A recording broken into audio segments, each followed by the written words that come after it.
Get ready to see how I turned this plain shelving unit into a beautiful statement piece, plus some Dollar Tree organization hacks to keep your crafting area in good working order.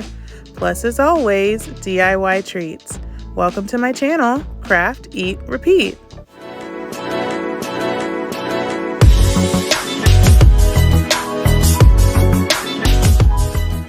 Hi guys, it's Aneka and welcome to my channel, Craft, Eat, Repeat. So shortly after Christmas and right before New Year's, I made this whole big New Year's resolution that I was going to organize my crafting space, and I did make a little thing to put on top of my crafting table, which really organized it. It gave me a place to put like all my paints and things like that, so that was awesome. But that was like as far as my organizing efforts went. So since I'm at home and I can't leave, I decided to pick that project back up and continue with some of my craft room organization. So that's what I have for you today. I have a cute way to just add a pop of color to your craft room and then some Dollar Tree DIY craft organization ideas for you, and I hope you enjoy them. If you're new here, welcome. Thank you so much for checking out my channel. If you like what you see, please go ahead and subscribe. Everybody hit that notification bell so you'll be ready when my next video comes out. And when this video is over, if you like what you see, please give it a big thumbs up and head down to the comments and let me know which idea was your favorite, or like what are you doing to organize your craft space. I got a lot done, but there is still a lot to do. My craft room is a disaster and I can use all the ideas that I could possibly get. Okay guys, it's time to craft. So I'm going to start out with this shelving unit that I got from Walmart. I originally intended to go to Salvation Army or Goodwill and just find a unit that was already put together that was only maybe $5 or so, but everything shut down before I was able to do that. So I already had the shelving unit that I was going to use for a different purpose, and I just decided to use it for this. But if you're able to, I would recommend hitting up your thrift store for this project. So once I had the entire shelf assembled, I stopped right before I got to attaching the back panel. Now, if you have one that's already assembled that you got from the secondhand store, you can easily pop the back panel off of it, and that way you'll be right at the step where I am now. So instead of putting the back panel on and leaving it with wood, I decided I wanted a pop of color. You guys know I love bright colors in my life. So I just pulled out some random fabrics that I just have in my house.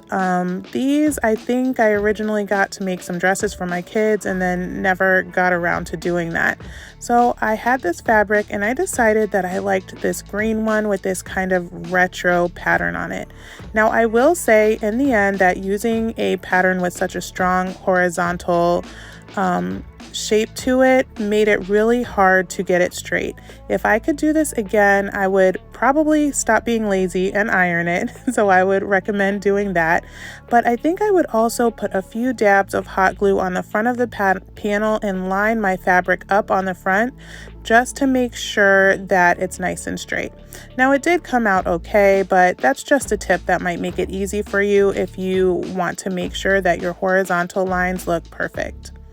So all I'm doing is laying out my fabric, putting my panel on the floor, and trying to eyeball it to line it up as best I can.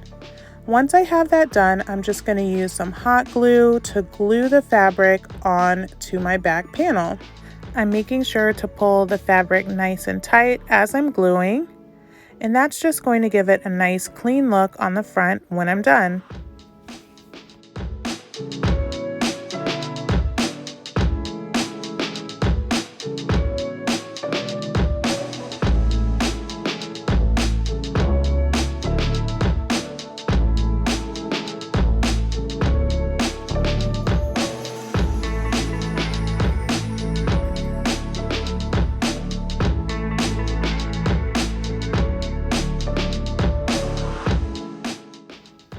once I had it glued on there, I just cut off any excess fabric. And this is another thing, if you want to ahead of time cut your fabric a little more to size, then you'll end up wasting a little bit less. Now I have been sewing some fabric masks, so I think that I'll be able to use these little strips of fabric that I cut off to make some masks, but just to not be wasteful, you might want to measure it. I did the same thing to the top and the bottom. I made sure that I glued it on there nice and tight and cut off any excess.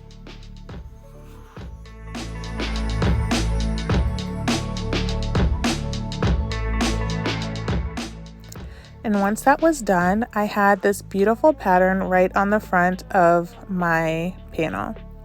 Now next, I got my shelf, I turned it back upside down. Make sure that your shelf has 90-degree angles or else your back panel will not fit. It's a little wibbly wobbly before you put the back on, so just make sure that your shelf is nice and straight.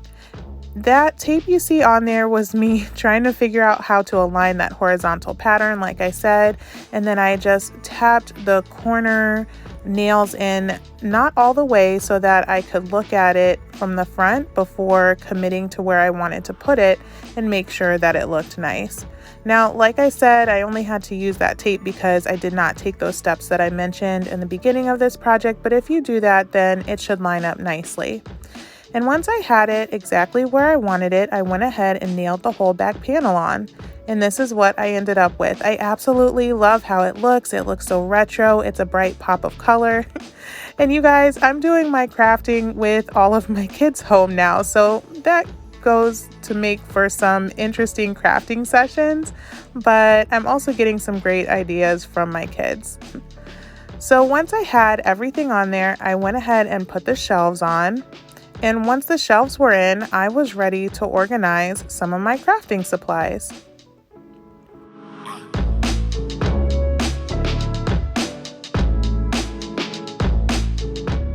Once I had everything in, you can see that the horizontal's not perfect, but it's perfect for me. So next, I'm going to start organizing. I got this cute hanging shelf from Walmart a few years back. It was in a pack of 3. And I think the entire pack was $5. However, at Dollar Tree, they do have some amazing shelving units for $1 a piece. I'm going to use this hanging basket for some of the fabrics that I tend to reach for more often. So I definitely need my buffalo plaid in there. There's that beautiful blue fabric that I used on a recent project to make a bowl that a lot of you guys liked. And I'm just going to have those on hand. These are my Arteza painting supplies and my glitter, which I use all the time, so I'm going to put those in there.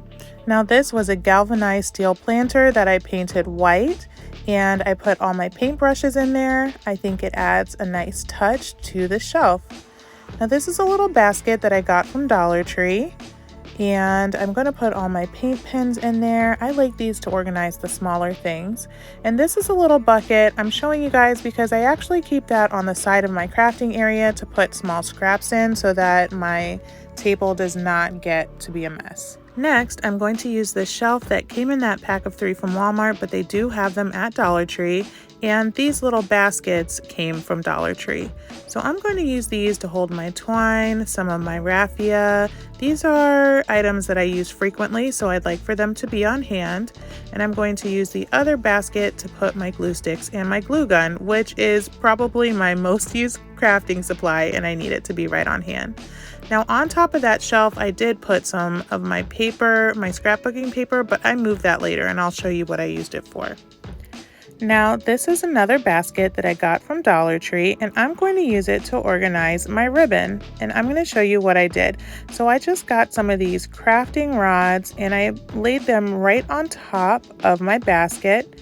I put my ribbon on top. Make sure that all of the ribbon is pointing in the same direction so that when you go to pull it off, it all comes off in the same direction.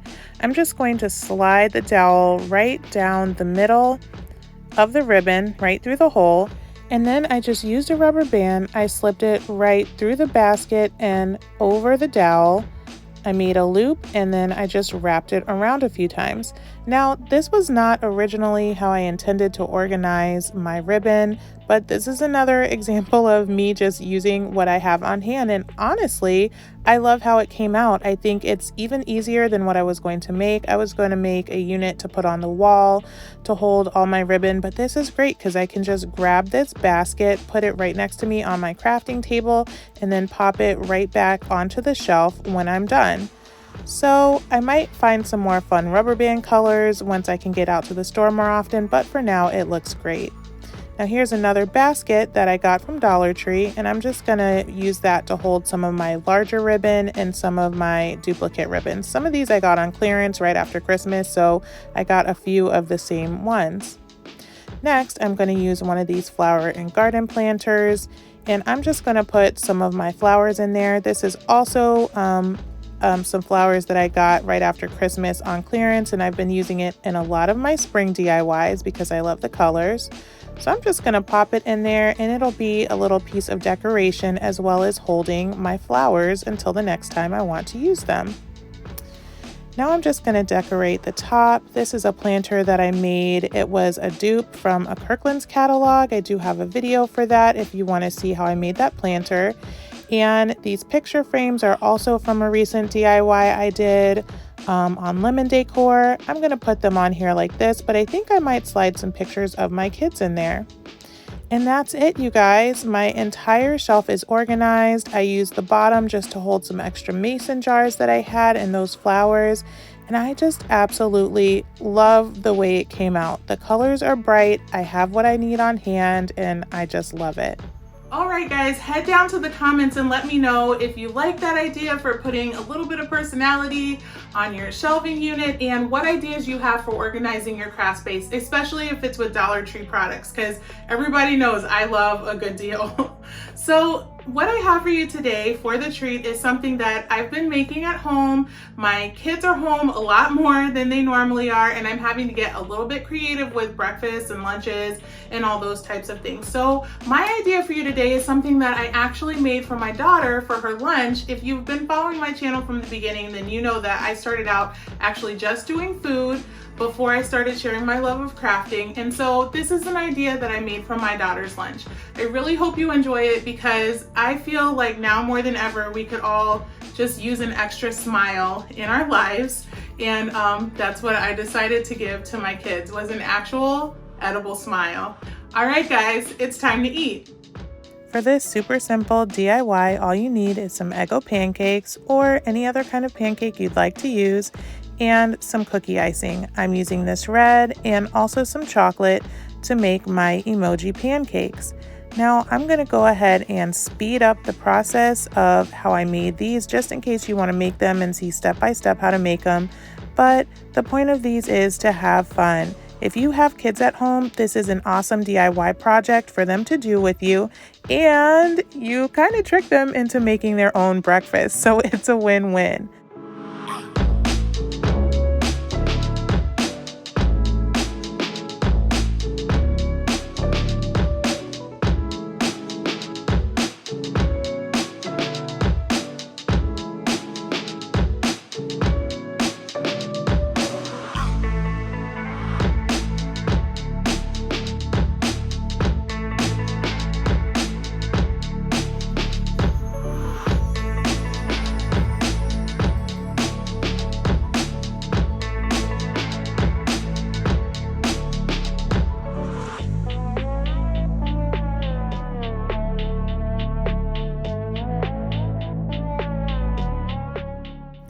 I dare you to not smile while you're eating these. These are just so fun. I hope you enjoy these organization hacks and this fun idea for how to brighten up any plain shelving unit that you have with a pop of color and personality. Let me know down in the comments which idea was your favorite, or if you have any other Dollar Tree hacks for organizing your craft space. I know a lot of us have some extra time on our hands right now and are just trying to be productive. Thank you so much for watching, and I'll see you next time when we repeat it all again.